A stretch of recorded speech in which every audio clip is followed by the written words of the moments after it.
बैसाख की सुंदर पूर्णिमा महोत्सव के अवसर पर शिव महापुराण के पावन प्रांगण में विराजमान विष्णुदेव सहाय जी, जिनकी धर्मपत्नी पूरे 7 दिवस तक शिव महापुराण की कथा को कुरुद छत्तीसगढ़ की यह पवित्र भूमि पर बैठकर उन्होंने श्रवण किया। कृपा से, भगवान की कृपा से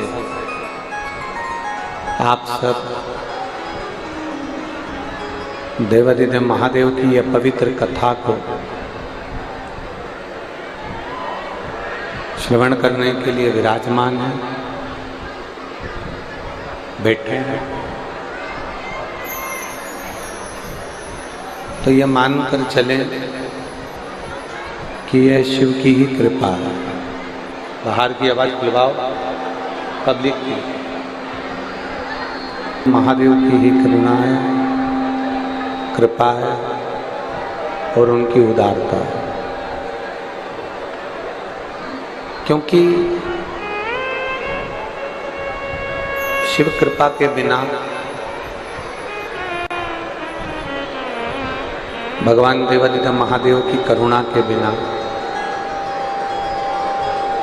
ये मानव का शरीर भी नहीं मिलता। अगर ये मानव का शरीर आपको और हमको प्राप्त हुआ है तो ये शिव की ही कृपा से प्राप्त हो। अगर ये मानव का शरीर मिला है तो ये देवाधिदेव महादेव की कृपा से ही मिला, भगवान शंकर की करुणा से मिला। जितनी श्वासें हमारे शरीर की चल रही हैं, जितनी श्वासें इस शरीर की आना जाना कर रही हैं, प्रत्येक श्वास में भगवान को धन्यवाद दिया कि तेरा ही दिया मैंने खाया पिया गे, तेरा शुक्रिया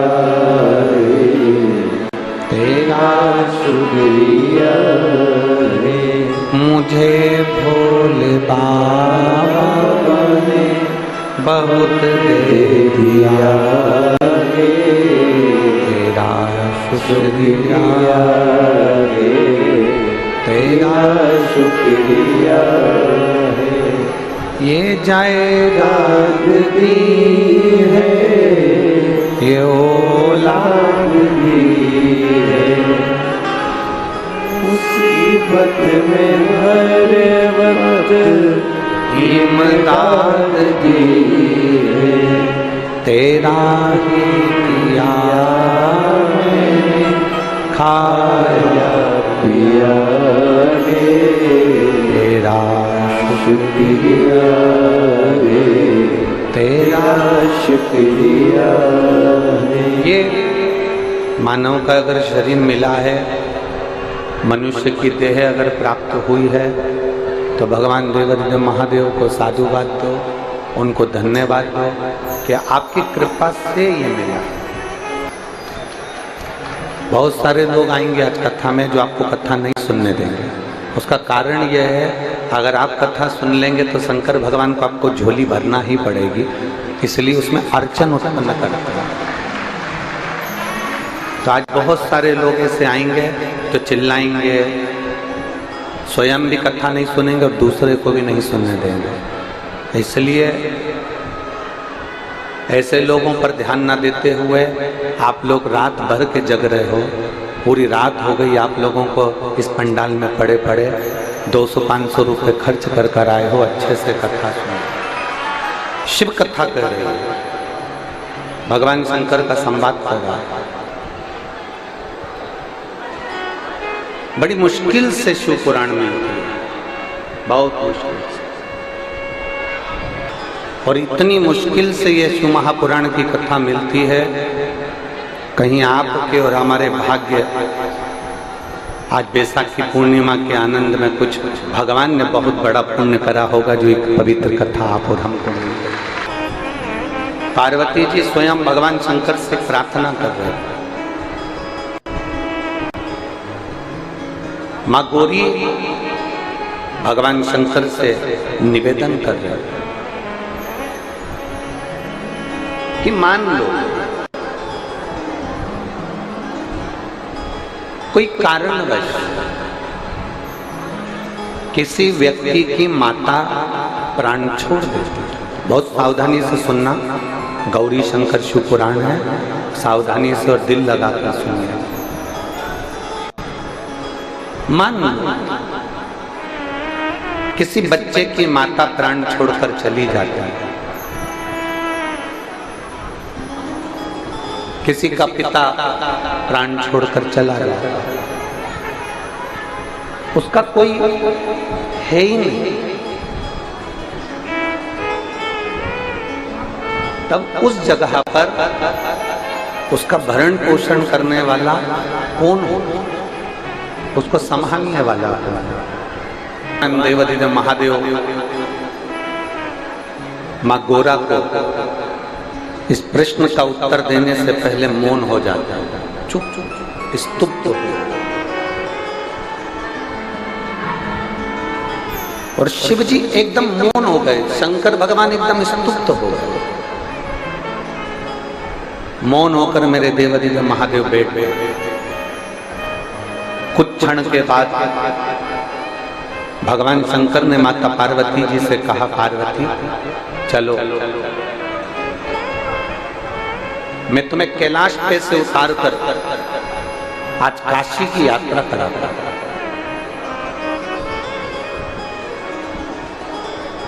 पूरी भारत की भूमि पे शंकर जी के मंदिर में पार्वती जी मिलेंगे, पूरी भारत की भूमि पे। अपने कुरूद के जितने मंदिर हों शंकर जी के, उनमें जाके दर्शन करना, पार्वती जी उनके साथ हैं। भारत की भूमि पर केवल एक स्थान ऐसा है जहां पर शंकर भगवान के साथ में पार्वती जी नहीं है, जहां पर शंकर भगवान के साथ अन्नपूर्णा माता विराजमान है, और वो काशी की पवित्र भूमि है। वहां पार्वती जी नहीं, वहां कौन बैठी है? जम के बोलो जरा, अन्नपूर्णा माता। वहां अन्नपूर्णा माता विराजमान, वहां अन्नपूर्णा माता, पार्वती जी नहीं बैठी। मां माता पार्वती जी का स्थान नहीं, वहां अन्नपूर्णा का स्थान। पार्वती पूरे विश्व के मंदिर चली जाओ, पूरी पृथ्वी पर भ्रमण कर, जितने मंदिर मिलेंगे उसमें तू मेरे साथ में विराजमान। और केवल एक स्थान काशी, जहां पर लोग मुझे विश्वनाथ कहते हैं। कौन सा नाथ है? विश्व। जहां मुझे लोग विश्वनाथ कहते हैं, केवल दुनिया में केवल एक मंदिर ऐसा है विश्वनाथ का जहां पार्वती नहीं अन्नपूर्णा बैठी है। उसका कारण केवल इतना सा है, पार्वती जब किसी के माता पिता परिवार कुटुंब नाते रिश्ते सब छोड़ देते हैं, तब भगवान शंकर कहते हैं जन्म पृथ्वी पर मैंने मनुष्य को दिया है। एक बच्चा भी जन्म लिया है तो मेरी मर्जी से हुआ। एक स्त्री ने जन्म लिया, एक पुरुष ने जन्म लिया, एक जानवर ने जन्म लिया, एक पशु ने जन्म लिया, एक जीव ने जन्म लिया, एक पशु ने जन्म लिया, एक पक्षी ने जन्म लिया, वो मेरे बल पर लिया। तो भगवान शंकर कहते हैं मुझे लोग विश्वनाथ कहते हैं। विश्वनाथ का मतलब है कि विश्व में जन्म लेने वाला कोई अनाथ नहीं होता, उसका नाथ शंकर होता, उसका नाथ उगड़ता नहीं होता। पार्वती यहां पर आप पार्वती बनकर नहीं बैठे, पार्वती आप यहां पर क्या बनकर बैठी हो? जम के बोलो जरा। अन्नपूर्णा। यहाँ आप पार्वती बनकर नहीं बैठी, आप यहाँ अन्नपूर्णा बनकर बैठी। अन्नपूर्णा का मतलब होता है कि संसार में मनुष्य भूखा उठता जरूर है, पर अन्नपूर्णा तू मेरे साथ विश्वनाथ के पास में बैठी है, इसलिए संसार का कोई मनुष्य भूखा सोता नहीं है। तो भूखा नहीं सोए, भूखा तो सो ही नहीं सकता। कभी मौका मिले ना, एक काशी में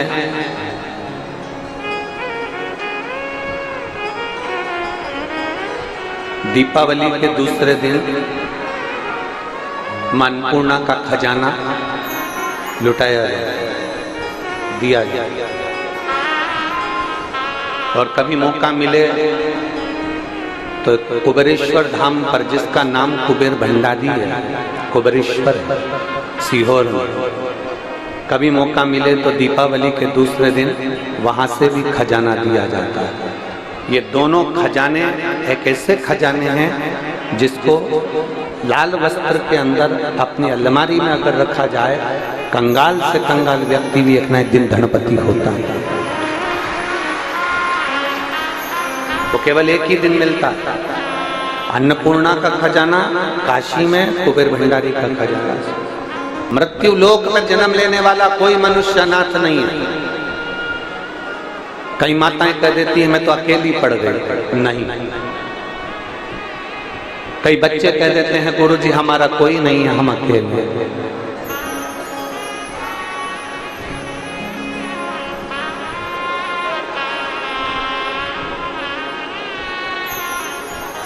कई जगह पर लिखा रहता है अनाथालय,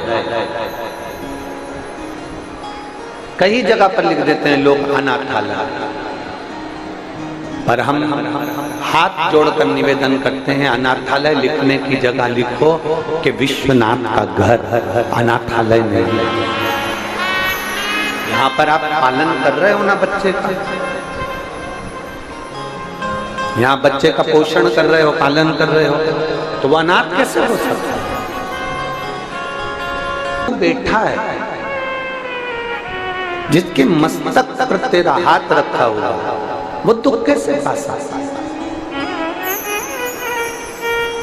मेरी जीजियों, मेरे जीजाओं, मेरी बेटियों, मेरे बेटाओं, मेरी माताओं, मेरे भाई, मेरे बंधु, ध्यान।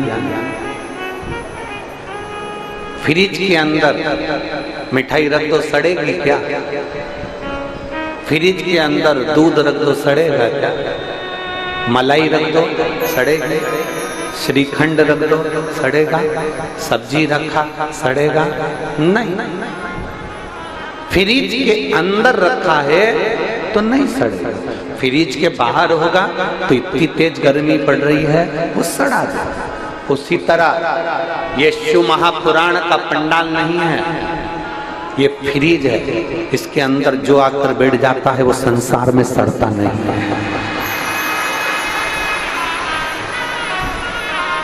ये कथा का पंडाल नहीं, ये फ्रिज है।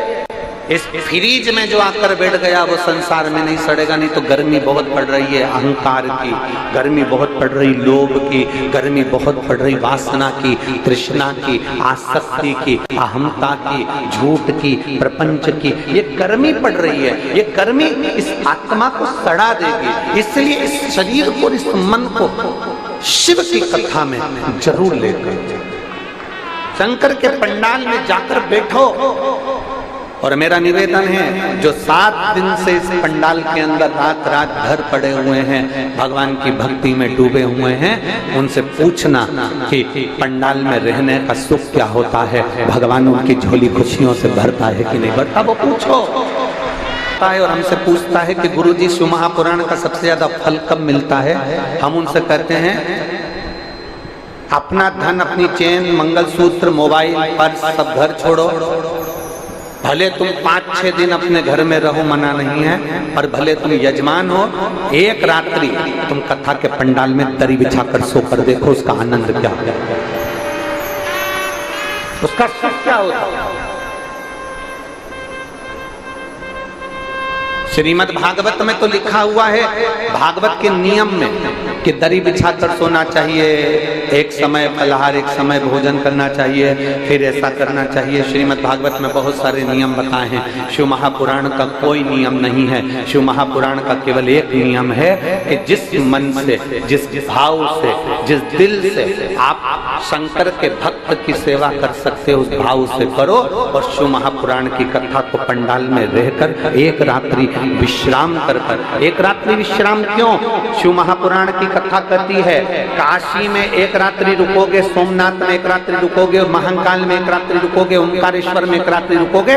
कभी तुम 12 ज्योतिर्लिंग की कथा सुनना, उसमें वर्णन आता है कि प्रत्येक ज्योतिर्लिंग में एक रात्रि जरूर रुकना चाहिए। और शिव महापुराण में लिखा वेद व्यास जी ने, अगर 12 ज्योतिर्लिंग में आप एक एक रात्रि नहीं रुक सकते तो शिव महापुराण के पंडाल में एक रात्रि रुकना चाहिए। कथा का छठा दिन कौन सी रात्रि कहलाती है? शिवरात्रि। हम कहते हैं वो शिवरात्रि कहलाती है। एक रात्रि आप विश्राम कर कर शंकर को पाने का प्रयास करें। शिव को ढूंढते हमारे देवरी महादेव को ढूंढने का प्रयास करें। पार्वती, बच्चे कह देते हैं हमारा कोई नहीं है, माताएं कह देती है हमारा कोई नहीं है, पुरुष कह देते हैं हमारा कोई नहीं है। दुख की घड़ी आती है तब लोग कह देते हैं हमारा कोई नहीं है। शिव महापुराण की कथा कहती है, माता के गर्भ से जब जन्म लिया था ना, जुड़वा बच्चे भी होते हैं ना, तो उसमें भी 2-5 मिनट का गैप हो जाता है। माँ के गर्भ से जब जन्म लिया था तो अकेले पैदा हुए थे, मरोगे तो भी अकेले जाओगे। इसलिए संसार में ये मत सोचना कि कौन अपना कौन पराया। जन्म शंकर जी कहते हैं मैंने दिया है, मृत्यु मैंने दी है, घर मैंने दिया, परिवार मैंने दिया, नाते रिश्ते मैंने दिए हैं। तो चिंता मत कर, अंत समय में तेरे दुख की घड़ी में सब छोड़कर चले जाए। शंकर जी कहते हैं पर विश्वनाथ कभी छोड़कर नहीं जाए, विश्वनाथ कभी छोड़कर नहीं जाए, शिव कभी नहीं छोड़ेंगे, शंकर कभी तुम्हारा साथ नहीं छोड़ सकते। जो एक बार हाथ में जल पकड़कर महादेव को चढ़ा देता है, उस हाथ को महादेव पकड़ लेते हैं, फिर छोड़ते नहीं है। तुम भले मंदिर जाओ मत जाओ, तुम मंदिर जाना भी छोड़ दोगे ना तो विश्वनाथ तुम्हें नहीं छोड़ेगा, वो नहीं छोड़ेगा। साफ कर दो 25 बार, 50 बार, साबुन से धो, सरफ से धो, तुम्हारे पास में जो जो सामान हो सबसे धो लो, हींग की डब्बी को रगड़ रगड़ के धो लो, पूरा साफ कर दो, सर्फ से धो लो। 1 महीना, 2 महीना, 5 महीना, 10 महीने बाद फिर वो हींग की डब्बी को निकालना, उसकी हींग की डब्बी में हींग की खुशबू आती ही है। उसी तरह एक बार अगर मेरे महादेव को जल चढ़ा दिया तो ये हाथ महादेव तुम्हारे मरते दम तक नहीं छोड़ता है, वो खुशबू आती ही है। तुम 50 बार धो लो तो भी हींग की खुशबू आती है। जिसने महादेव को जल चढ़ा दिया वो महादेव का हो गया। फिर वो महादेव उसको भटकने नहीं देते, उसको त्राड़ नहीं देते। दुख आएगा हमारे कर्म के अनुसार, हम ये नहीं कहेंगे कि दुख नहीं आएगा। संसार में कोई ऐसा बाबा नहीं है, संसार में कोई ऐसा महाराज नहीं है, संसार में कोई ऐसा व्यक्ति नहीं है जो तुम्हारे दुख को कम कर दे, कोई नहीं है। संसार में दुख काटने वाला तो केवल एक है, वो देवाधिदेव महादेव है। सियोर वाले महाराज में कोई सामर्थ्यता नहीं कि वो आपके दुख को काट दे। संसार का कोई बाबा, कोई महाराज तुम्हारे दुख को नहीं काट सकता, क्योंकि ललाट पर जो लिखा हुआ है, पूर्व में जो तुम कर कर आए हो उसका भोग तो ये मनुष्य देह में तुम्हें भोगना ही पड़ेगा। तुम्हारा कर्म तुम्हें भोगना। गुरु की करनी गुरु बढ़ेगा, चेला की करनी चेला उड़ जाएगा हंस अकेला। अपना अपना कर्म सबको भोगना। पेट तुम्हारा दुखता है तो पेट हमारा दुखता है, पाँव तुम्हारे दुखते हैं तो पाँव हमारे दुखते हैं। बस अंतर इतना है कि तुम दवाई खाओगे तुम्हारा पेट बंद होगा, हम तुम्हारे पूर्व के किए हुए कर्म कोई दूसरा नहीं काट सकता। हम शंकर भगवान पे जल चढ़ा चढ़ाकर उनकी आराधना कर कर श्री शिवाय नमस्तुभ्यम कहकर कथा सुनकर अपने दुख को काट सकते हैं, अपने कर्म को काट सकते हैं। अपने दुख अपने को काटना है, कोई दूसरा नहीं काटेगा। अपने कर्म का भोग अपने को भोगना है, कोई दूसरा नहीं भोगेगा। सब अपने कर्म का भोग भोगेंगे। कबीरा बाबा तो कहते हैं कि गुरु की करनी गुरु भरेगा, चेला की करनी चेला और उड़ जाएगा हंस अकेला। सबको अपना कर्म भोगना है, इसलिए आपका दुख अलग है। संसार में हर व्यक्ति, तुम्हारी अड़ोसन पड़ोसन धड़ोसन जितनी बैठी है ना, सबसे पूछो, सबका दुख अलग है। किसी का पेट दुखे, किसी का पांव दुखे, किसी का हाथ दुखे, किसी को ये परेशानी, किसी को बहू, किसी की सास, किसी का बेटा, किसी की बेटी, किसी का आसमान, किसी की धरती, किसी की पृथ्वी, किसी का आकाश, सबका दुख है। संसार में ऐसा कोई मनुष्य पैदा ही नहीं हुआ जिसको सुख नहीं, बस केवल तुलसी या संसार में भांत भांत के सब हैं, सबको दुख है, सबको कष्ट है, परंतु याद रखना दुख सबको है। वो दुख तुम्हारी पड़ोसन भी नहीं काट सकती, वो दुख तुम्हारी सास भी नहीं काट सकती, वो दुख तुम्हारी बहू भी नहीं काट सकती। अपना दुख अपने को काटना है, और वो दुख कटेगा कैसे? शंकर भगवान के नाम स्मरण से, शिव जी को एक लोटा जल चढ़ाने से, शंकर की भक्ति करने से, शिव महापुराण की कथा सुनने से अपना दुख कटता। लोग कहते हैं ना, कथा में जाने से क्या फायदा होता है? हम कहते हैं तुम चलकर तो जाओ। द्रौपदी पैदल चलकर एक संत के दरवाजे पर पहुंची। 108 अश्वमेध यज्ञ का फल दोगे तो मैं तुम्हारे यहां भोजन करूंगा। द्रौपदी ने जाकर कहा, बाबा हमारे यहां भोजन करो। संत ने कहा, द्रौपदी तेरे पतियों ने तो एक बार भी 108 अश्वमेध यज्ञ नहीं करे, केवल एक यज्ञ करा तेरे पति ने, और तू कह रही है कि 108 अश्वमेध यज्ञ कर लिए। द्रौपदी कहती है, बाबा जितने कदम चलकर मैं मंदिर तक जाती हूँ, जितने कदम चलकर मैं शिवालय तक जाती हूँ, जितने कदम चलकर मैं सत्संग तक जाती हूँ, जितने कदम चलकर शिव महापुराण तक जाती हूँ, जितने कदम चलकर संत के दरवाजे तक जाते हैं, उतने अश्वमेध यज्ञ हम अपने जीवन पे कर लेते हैं। इसलिए आप मेरे यहाँ भोजन कर लेते। और ये आपके पत्रों का ये ढेर लगा पड़ा हुआ, अभी हम निकालेंगे इन पत्रों को, आपको दर्शन कराएंगे। इतने पत्र प्रत्येक कथा में आते हैं, प्रत्येक कथा में ऐसी कोई कथा नहीं जिसमें पत्र नहीं आते में ऐसे।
इसमें मोबाइल नंबर भी होता है, एड्रेस भी होता है, कौन से गांव का है, क्या फोन नंबर है, क्या मोबाइल नंबर है, इन पत्रों में होता है। ये लाखों की भीड़, ये लाखों के भक्त शिव महापुराण में ऐसे ही नहीं आ जाते।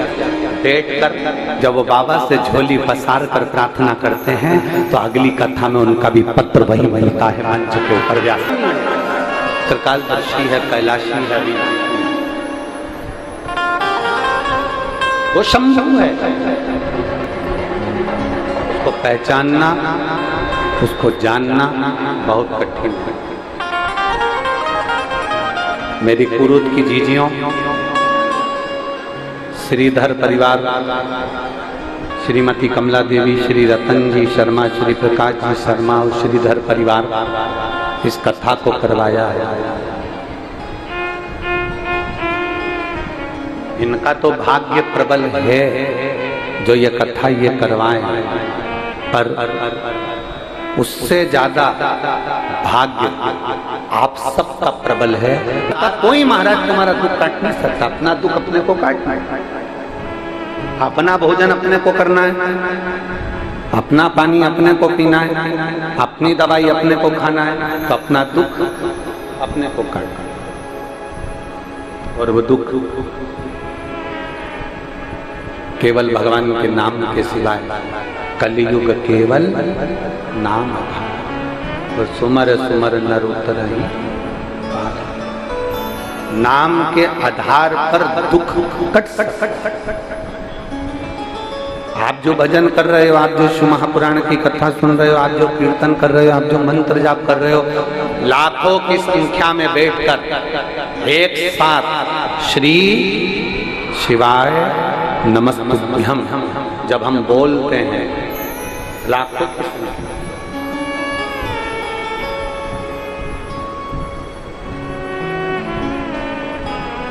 पूरी पृथ्वी पर केवल एक द्रौपदी थी, पूरी पृथ्वी पर।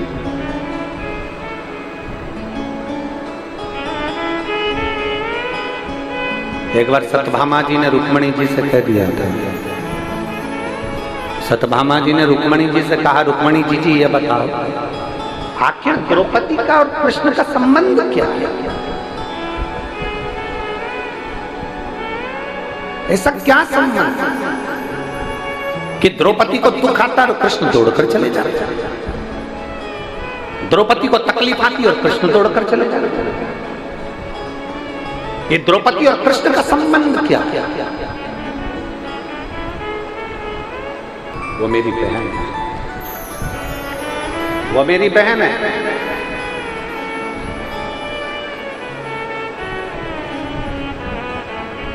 कृष्ण चले गए, फिर सत्यभामा बहुत प्रश्न करे, सत्यभामा जी ने फिर प्रश्न करा, रुक्मणी जी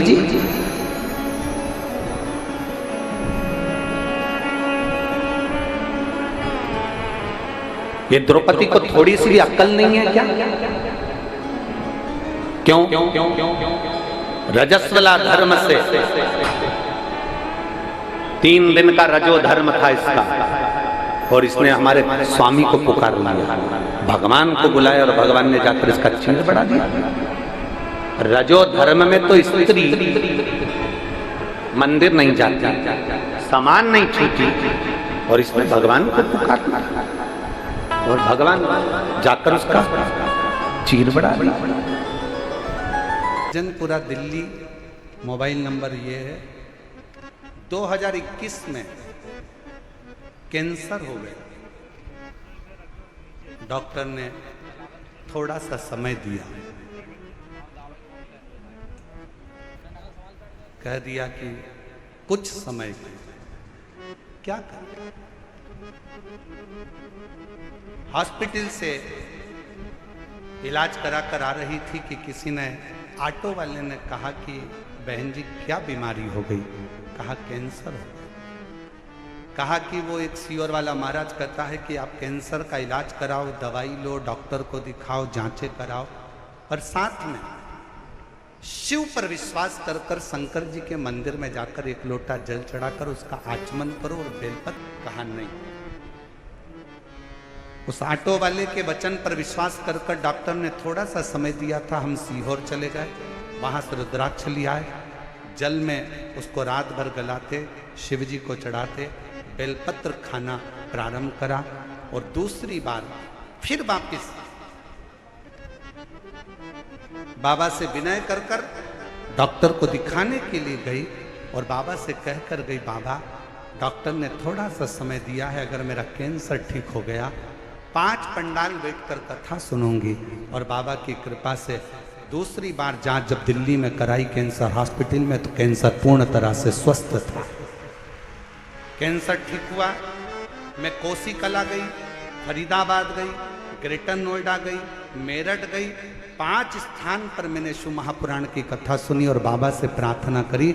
आज मैं पूर्ण तरह से स्वस्थ हूँ। बाबा की कृपा से मेरी कैंसर की रिपोर्टें पूरी नील आई। मैं शिव क्या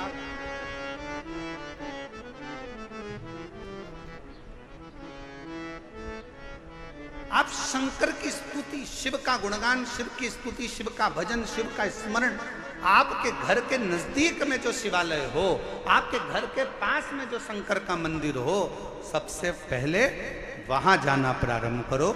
शिव जी को 1 लोटा जल चढ़ाना प्रारंभ करो। हमारा निवेदन है, बहुत दूर जाने की तमन्ना में, केदारनाथ जाऊं मैं, अमरनाथ जाऊं मैं, यहाँ जाऊं, खूब जाओ, पर पहले पास के शंकर के मंदिर में जाना चालू करो। जिस दिन मेरा शंकर तुम्हारा हाथ पकड़ लेगा, उस दिन खींच कर तुम्हें केदारनाथ और अमरनाथ बुला लेगा। उस दिन भगवान कृष्ण फिर प्रकट हुए और भगवान कृष्ण ने कहा, सुनो सत्यभामा, शुद्ध हो अशुद्ध हो,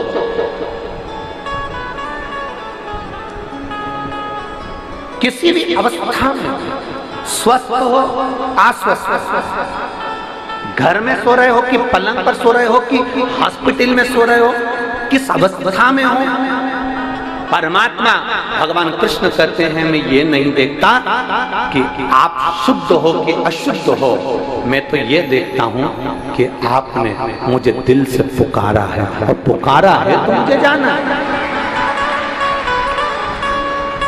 चलो, यहाँ इतनी मेरी जीजियां बैठी हैं और इतने मेरे जीजा और मेरे बेटा बेटी, मेरी माताएं भाई बैठी हैं, और जितने आस्था चैनल पर कथा सुन रहे हैं वो भी सुन रहे हैं। मैं उनसे भी पूछूं और आपसे भी पूछूं, आपके बच्चे ने, आप स्नान करके आई, आप नहा के आई, और बच्चे ने गंदगी कर दी,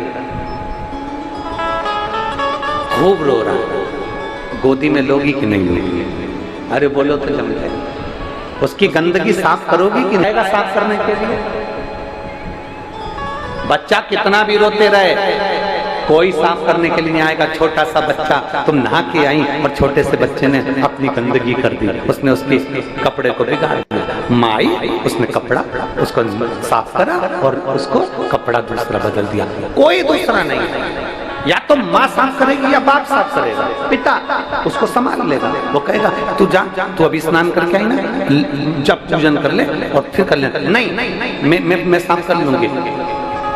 छोटा सा बच्चा माँ की गोद में गंदगी कर दे, छोटा सा बच्चा माँ की गोद में सुसु कर दे, छोटा सा बच्चा माँ की गोद में उल्टी कर दे, वोमिटिंग कर दे, छोटा सा बच्चा माँ की गोद में कुछ भी करे, तो भी माँ को वो हक है कि वो मंदिर में जाकर दिया लगा सकती है और भगवान की पूजन कर सकती है।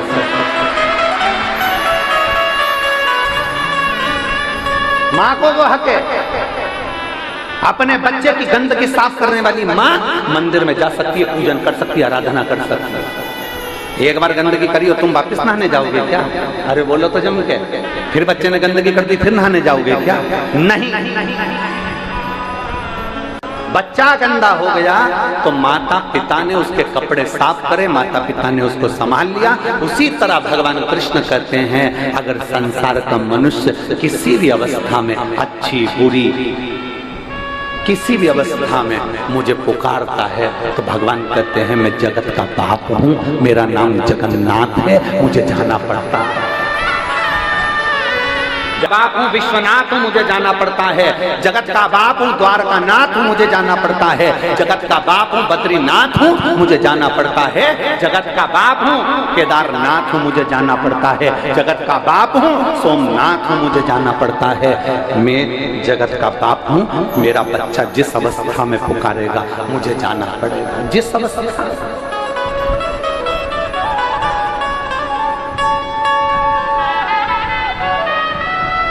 अब जिस अवस्था में पुकारोगे वो आएगा। सत्यभामा जी ने रुक्मिणी से फिर तीसरा प्रश्न किया, आखिर द्रौपदी में ऐसा क्या? और एक बार मुझे द्रौपदी से मिलना। सत्यभामा जी जैसे ही बोली तो भगवान कृष्ण जा रहे थे। कृष्ण जाते जाते सत्यभामा जी ने पूछ लिया, स्वामी कहाँ जा रहे हो? भगवान बोले द्रौपदी के घर। अब तो सत्यभामा को, सत्यभामा जी रुक्मिणी जी से बोली कुछ करो ना, मुझे द्रौपदी को देखना। रुक्मिणी जी ने कहा, स्वामी आप अगर द्रौपदी दीदी के घर जा रहे हो तो हमको भी ले चलो। भगवान ने कहा चलो। रुक्मिणी सत्यभामा को ले गए। द्रौपदी बाल सुखा रही थी, पार्टी थी। इतने में द्वारकाधीश ने कह दिया, द्रौपदी तुम्हारी दो भाभी आई हैं, तुम ननंद हो, तुम्हारे बाल तुम्हारी भाभी बना देगी। इतने में रुक्मिणी जी आगे बढ़ी बाल बनाने के लिए। सत्यभामा जी ने फोन ही मारकर पीछे करा, तुम रुको, आज अच्छे से इसका बाल बना, आज मैं अच्छे से बाल बनाती। सत्यभामा जी आगे बढ़ी, बाल बनाते बनाते सत्यभामा जी ने एक बाल को जम के खींच लिया। खींचते से जैसे बाल खींचा उसमें से आवाज आई, हे कृष्ण। कौन सी आवाज आई? हे कृष्ण। सत्यभामा जी को लगा द्रौपदी के केश में से आवाज, फिर खींचा, फिर आवाज आई, हे कृष्ण। फिर खींचा, फिर आवाज आई, हे कृष्ण। सत्यभामा जी रुक्मणी जी से बोली समझ में नहीं आ रहा।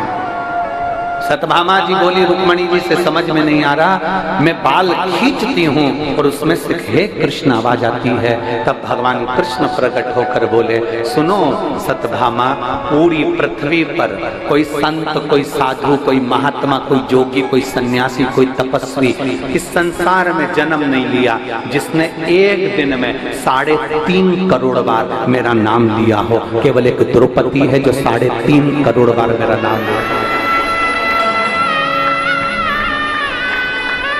मनुष्य के शरीर पर 3.5 करोड़ रोम छिद्र हैं। एक एक शरीर का एक एक रोम गिना जाए तो 3.5 करोड़ रोम छिद्र इस मानव के शरीर पर हैं।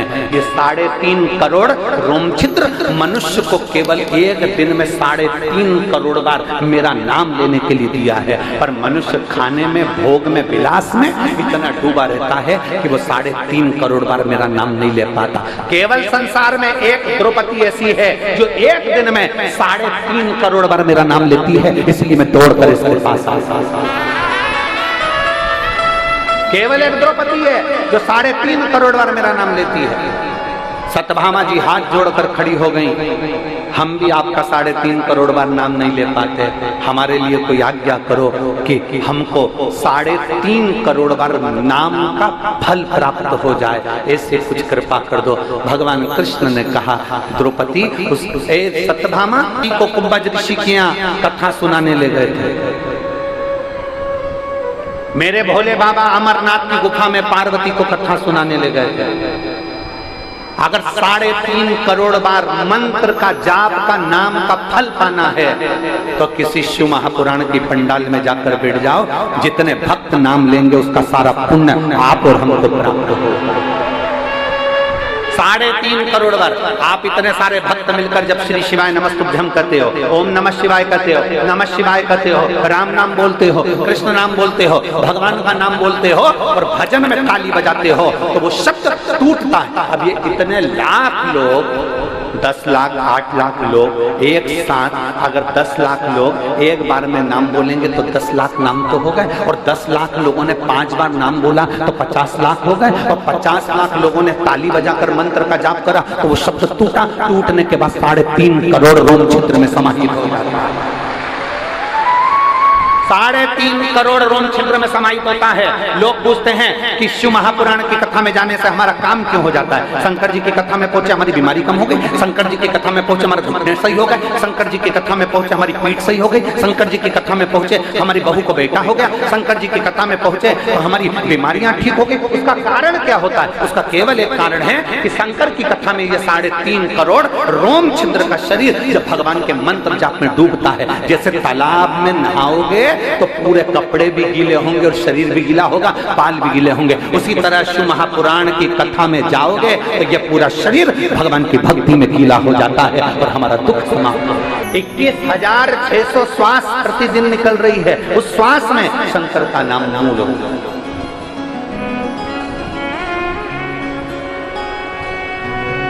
ये जितनी माताएं आई ना, आप में से लिख के रख लेना, कई माताओं के पत्र अमलेश्वर महादेव, अमलेश्वर की कथा में हम खुद पढ़कर सुनाएंगे कि आपके पत्र हैं, आपके पत्र हैं।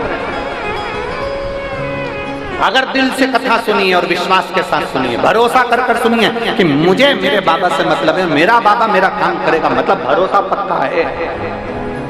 मेरा जब हम उसके आश्रित होंगे तो वो हमें संभालेगा। हम आश्रित हुए ही नहीं तो संभालेगा। चलो एक प्रैक्टिकल करो, तुम्हारे छोटे बच्चे को इस टेबल पे चढ़ा दो, उस टेबल पे चढ़ा दो और बच्चे से तो कूद जा, कूदेगा कि नहीं कूदेगा? कूदेगा ना। क्यों कूदेगा? क्योंकि उसको मालूम मेरी मम्मी खड़ी है, उस बच्चे को मालूम है मेरा पापा खड़ा है, उस बच्चे को मालूम है मेरी आंटी खड़ी है, मेरा अंकल खड़ा है, मेरा मामा, मेरा फूफा, मेरी बुआ मेरे पास खड़ी है। उस बच्चे को मालूम है कि मुझे संभालने वाला कोई खड़ा है, तो बच्चा ऊपर से कूद जाता है। बच्चे को ऊपर फेंको, नीचे आता है तो रोता है कि खुश होता है? खुश हो। उसी तरह बस वही तरह, उसी तरह वही तरीका समर्पण कर, वही तरीका। संभालने वाला मेरा विश्वनाथ बैठा है, संभालने वाला मेरा शंभू बैठा है, संभालने वाला मेरा शंकर बैठा है, संभालने वाला मेरा त्रिकालदर्शी कैलाशी बैठा है। जैसे बच्चा ऊपर से नीचे कूदता है, मेरा माँ बैठी, मेरा पिता बैठा है, उसी तरह हमें पूर्ण समर्पण के साथ, पूर्ण विश्वास के साथ, पूर्ण भरोसे के साथ, पूरी आशंका से हमें ये सोच लेना चाहिए कि कथा में मोबाइल की जरूरत नहीं है। जरूरत तो जब हम जाते हैं ना, गाड़ी के लिए जरूरत पड़ती है। मतलब मोबाइल की जरूरत कब पड़ रही है? कथा में जरूरत नहीं है। जब हम बाहर निकलेंगे, फोन लगाएंगे, कहाँ खड़ी है गाड़ी? दिख नहीं रही? कौन से गेट पे? 2 नंबर, 1 नंबर, 4 नंबर, कहाँ हो? जब हमें तकलीफ आती है तब मोबाइल की याद आती है। तब हम याद कर रहे हैं। मोबाइल अपने पास क्यों रखा? कि दुख की घड़ी में तुरंत फोन लगा दूंगी, गाड़ी आ जाए। दुख की घड़ी में तुरंत फोन लगाऊंगा, कोई आ जाए। मोबाइल ये जितनी माता यहाँ बैठी है, भाई लोग बैठे हैं, ये अपने झोले में एक जोड़ कपड़ा लेकर आए। कपड़ा लाने की जरूरत क्या? अरे गुरुजी, जब एक जोड़ कपड़ा तो लेकर चलना पड़ता है, अगर खराब हो जाए तो दूसरा पहनना। तकलीफ के समय पर वो कपड़ा काम आ जाएगा, तकलीफ के समय पर कम्बल काम आ जाएगा, तकलीफ के समय पर दरी काम आ जाएगी, तकलीफ के समय पर मोबाइल काम आ जाएगा, तकलीफ के समय पर तुम्हारे बैठने का आसन काम आ जाएगा। उसी तरह तुम्हारे दुख के समय पर तुमने जो 1 लोटा जल चढ़ाया है वो काम आएगा ही आएगा, ये निश्चित है, वो काम आएगा।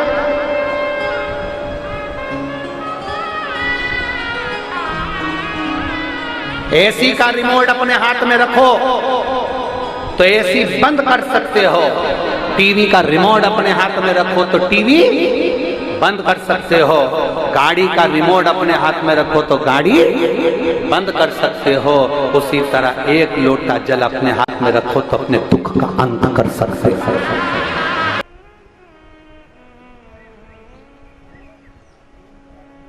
एक पति ने अपनी पत्नी से कहा अमरावती में कथा में, तुम मुझे कथा में लेकर क्यों नहीं चलती?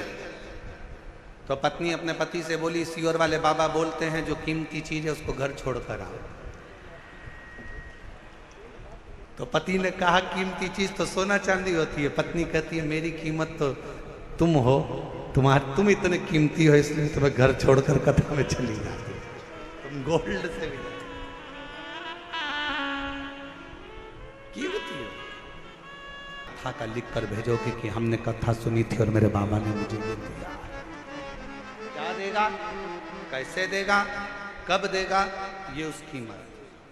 बस आपको दिल से कथा का रिस्पॉन्स। नारायण मां के ये पत्थर में मेरा पिता, हाँ पत्थर में तेरा पिता,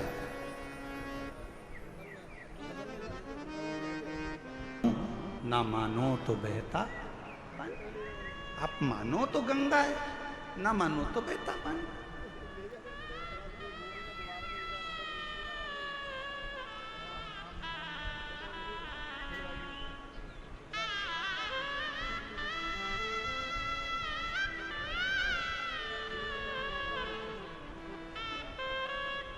ये आपके ऊपर निर्भर करता है कि आप क्या मान रहे हो।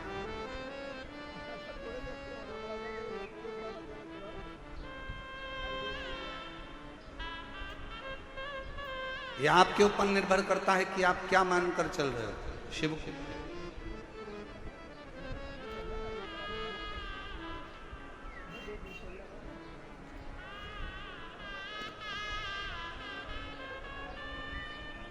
नारायण बेटे ने वो पत्थर को उठा लिया, बाजू में लेकर सो गए। पिता का स्मरण करता, पिता का नाम।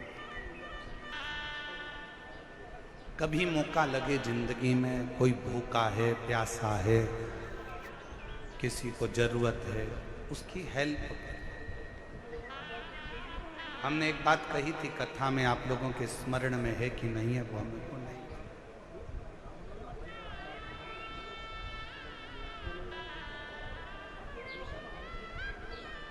आप किसी को दान नहीं दे सकते, बिल्कुल मत दीजिए। आप किसी को 1 रुपया दान नहीं कर सकते, आप बिल्कुल मत करिए।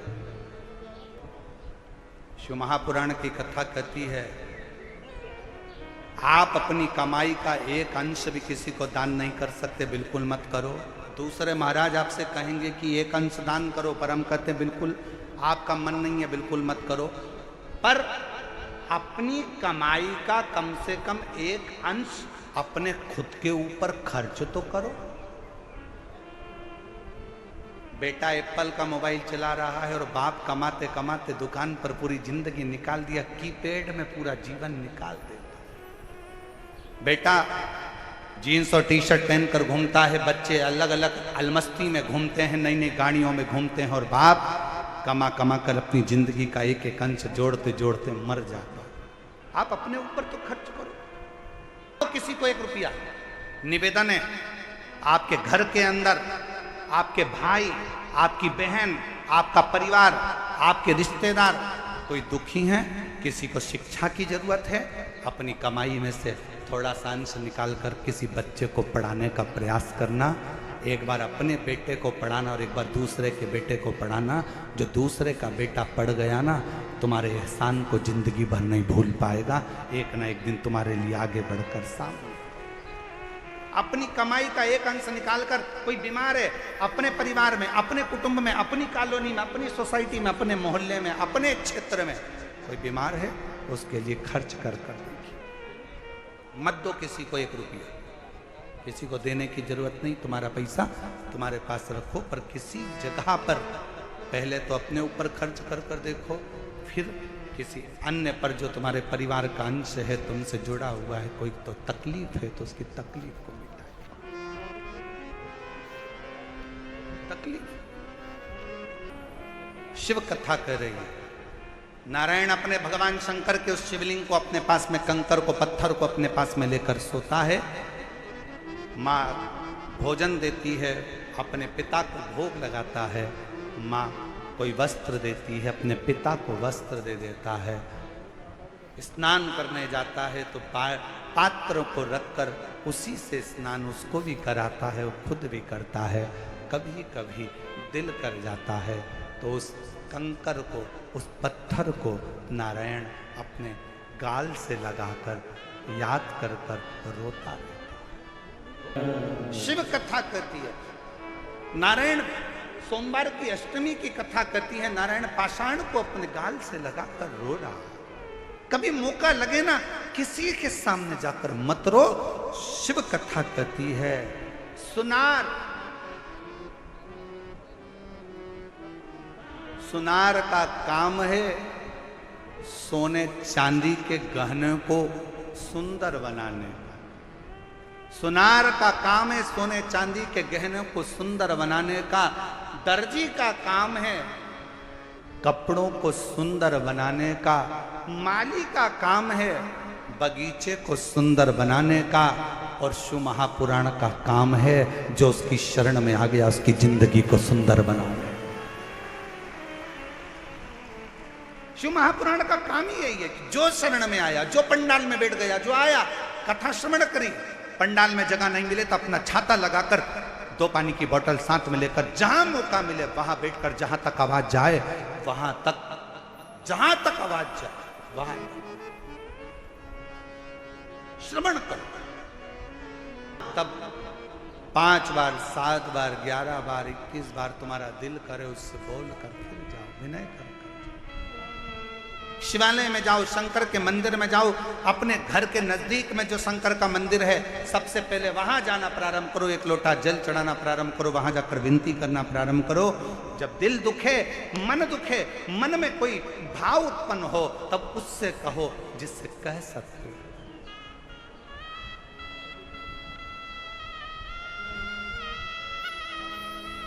जिससे बोल सकते।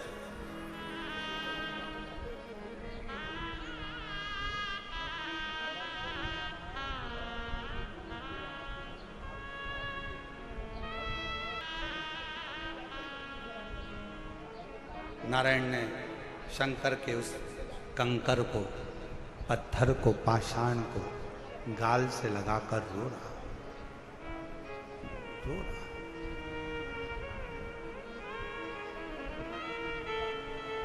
अब जिद पकड़ ली, बच्चा है, जिद्दी करता है, जिद पकड़ ले, थोड़ी सी जिद पकड़ी, जिद। और क्या जिद पकड़ी नारायण ने कि पिताजी, जैसे दुनिया के बच्चों के बाप होते हैं वैसे मुझे अपने पापा को देखना है, अपने पिता को देखना है, अपने बाबू को देखना। और वही बच्चा जब बड़ा हो जाए, 40 साल का, 45 साल का, 42 साल का हो जाए और वो जिद करे तो अच्छा लगे क्या? बोलो तो जम के, आवाज नहीं आई है, जरा जम के बोलो। नहीं लगे। छोटा है, जिद करे चलेगा, बड़ा हो गया जिद करेगा नहीं चलेगा। शिव महापुराण की कथा कहती है, तुम शंकर जी के मंदिर में शंकर को जल चढ़ाने जाओ तो उसको अपना पिता मानो, और तुम कितनी भी तुम्हारी उम्र हो, 60 साल, 70 साल, 75 साल, 80 साल, 40 साल, 45 साल, 50 साल, 20 साल, 25 साल, तुम्हारी कितनी भी उम्र हो, तुम अपने आप को छोटा बच्चा समझना और शंकर को अपना पिता समझना। उस बाप के आगे अगर जिद करोगे तो तुम्हारा दुख उस बाप को काटना ही पड़ेगा, तुम्हारा दुख उस पिता को काटना ही पड़ेगा, वो काटे। पार्वती को देखकर थोड़ा सा शंकर भगवान को क्रोध आया। शिव जी ने कहा, पार्वती तू मेरे ऊपर हंस रही है? पार्वती जी कहती हैं, मेरे को हंसी इस बात की आ रही है, उसकी माँ ने एक पत्थर उठा कर दे दिया और कह दिया कि तेरा पिता यही है, और नाम भी दे दिया देवाधिदेव महादेव तेरे पिता हैं, और तुमने उससे संबंध बना लिया, रिश्ता बना लिया। जरा विचार करिएगा, पत्थर पर जल चढ़ाने से, एक शिवलिंग पर जल चढ़ाने से, तुम्हारे घर में एक छोटा सा भी अगर शिवलिंग है, छोटा सा भी शिवलिंग है, शिव महापुराण की कथा कहती है, भले आप अपने घर में शंकर जी के शिवलिंग को रोज जल चढ़ाओ मत चढ़ाओ, आप अपने घर में शंकर के शिवलिंग की रोज पूजन करो मत करो, पर घर में अगर शंकर का शिवलिंग विराजमान रहता है तो उस घर में कभी दरिद्रता नहीं आ सकती है, कभी दुख नहीं आ सकता। हर हर महादेव। जिसका पत्थर का हो, लकड़ी का हो, पारद का हो, स्फटिक का हो, सोने का हो, चांदी का हो, पीतल का हो, तांबे का हो, लकड़ी का हो, जैसा शिवलिंग तुम्हारे घर में अगर छोटा सा भी है तो वो तुम्हें फल जरूर दे।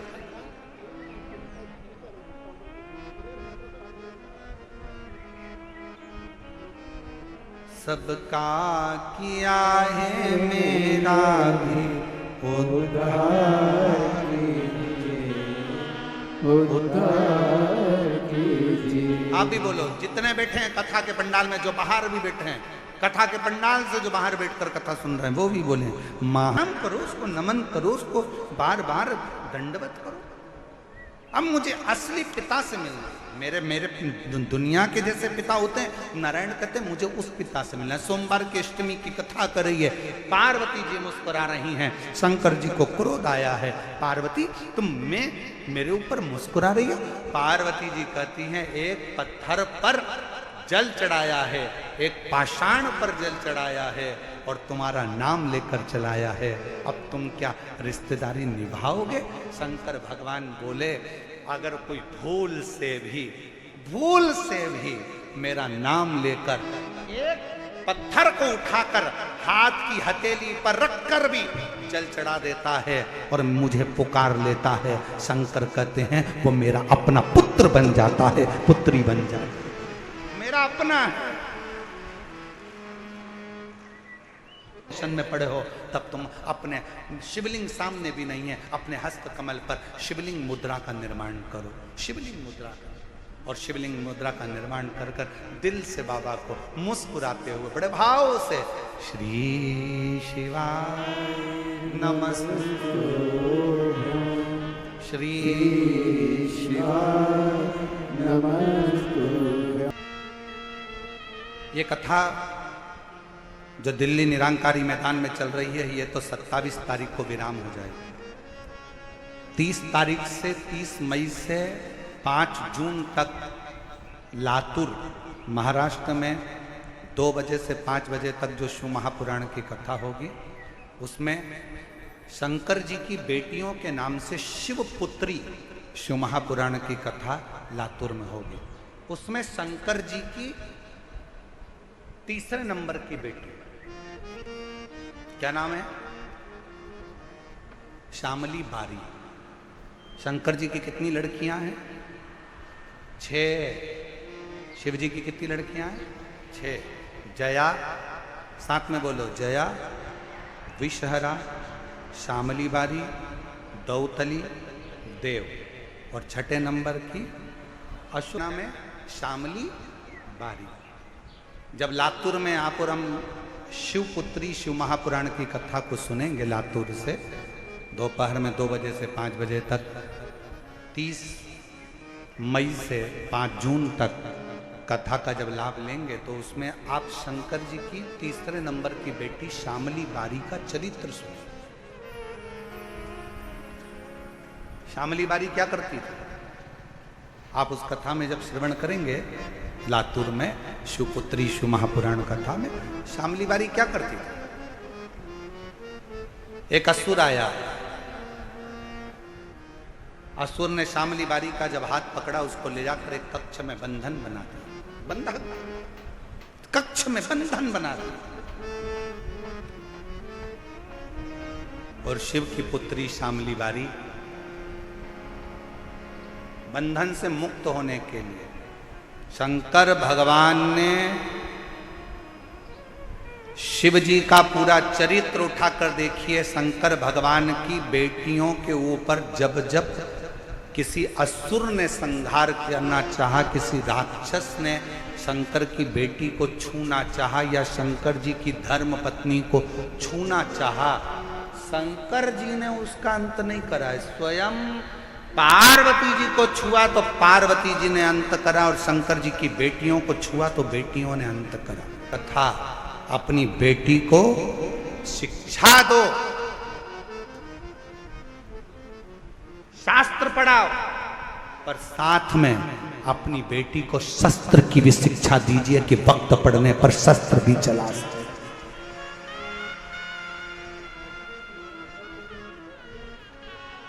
अपनी बेटियों को शास्त्र की शिक्षा दो, अपनी बेटी को अच्छा कॉलेज पढ़ाओ, अपनी बेटी को अच्छी शिक्षा दीजिए, अपनी बेटी को अच्छा अध्ययन कराइए, उच्च स्कूल में पढ़ाइए, जितना बन सकता है। हमने जयपुर की कथा में भी कहा था कि बेटी को कन्यादान देने से ज्यादा जरूरी है शिक्षा का दान देना। बेटी को अच्छा पढ़ाओ, उच्च शिक्षा प्रदान करो।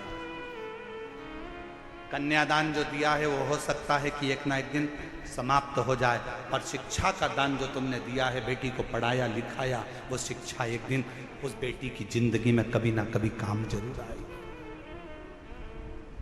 बनाओ बेटी को शिक्षा अच्छी दीजिए,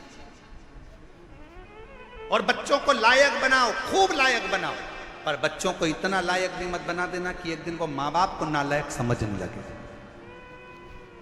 लायक बनाओ, पढ़ाओ, खूब शिक्षा दीजिए।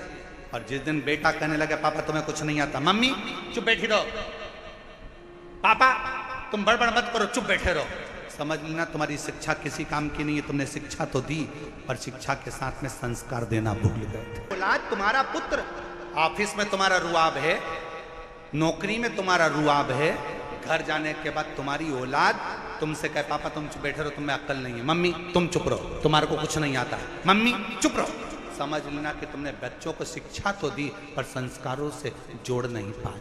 तुम बच्चों को लायक तो बना दिए पर उसने तुमको नालायक समझ लिया। इसलिए याद रखना, अपने बुढ़ापे को सुधारने के लिए अपनी औलादों के सामने तुम्हारी पत्नी भले 8वीं फेल है पर बच्चों से हमेशा कहना कि तेरी माँ के बराबर कोई दुनिया में समझदार नहीं है, और अपने बच्चों के सामने कहना कि तेरे बाप के जैसा दुनिया में कोई समझदार नहीं है। अपने औलाद के सामने अपनी पत्नी का सम्मान करो, अपनी औलाद के सामने अपने पति का सम्मान करो। अगर आज पत्नी अपने पति को बच्चों के सामने कहेगी तेरे बाप में तो अकल ही नहीं है, तेरे बाप में तो अकल नहीं है, तो बच्चा भी वही सीखेगा। और बाप बोलेगा तेरी माँ में तो अकल नहीं है, तेरी माँ में तो अकल नहीं है, तो बच्चा भी वही सीखेगा। और एक दिन जब बच्चा बड़ा होगा तो माँ बाप दोनों को चुप करना चाहेगा। इसलिए बच्चे जब पढ़ रहे हों, बड़े हो रहे हों, पढ़ रहे हों, तो उन बच्चों के सामने कहना भले तुम्हारी पत्नी 8वीं फेल है, शिक्षक नहीं है, अच्छी पढ़ी लिखी नहीं है, तो भी कहो कि बहुत अच्छी है। कर रहा है तो एक लोटा जल अपने हाथ में रखना पड़ेगा, अपने साथ में रखना पड़ेगा। एक लोटा जल जब भी घर से निकलो तो शंकर को चढ़ाकर निकलो, कहीं जा रहे हो शिव को समर्पित कर। सारी समस्या का हल जम के बोलो जरा, सारी समस्या का हल बोल बम का नारा है, ये शिव तत्व की तरह है। एक लोटा जल अपने साथ।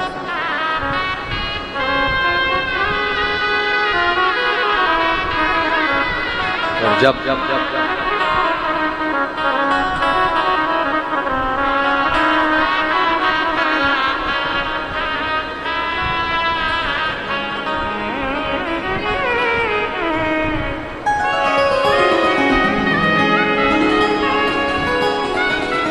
मेरे शिव की भक्त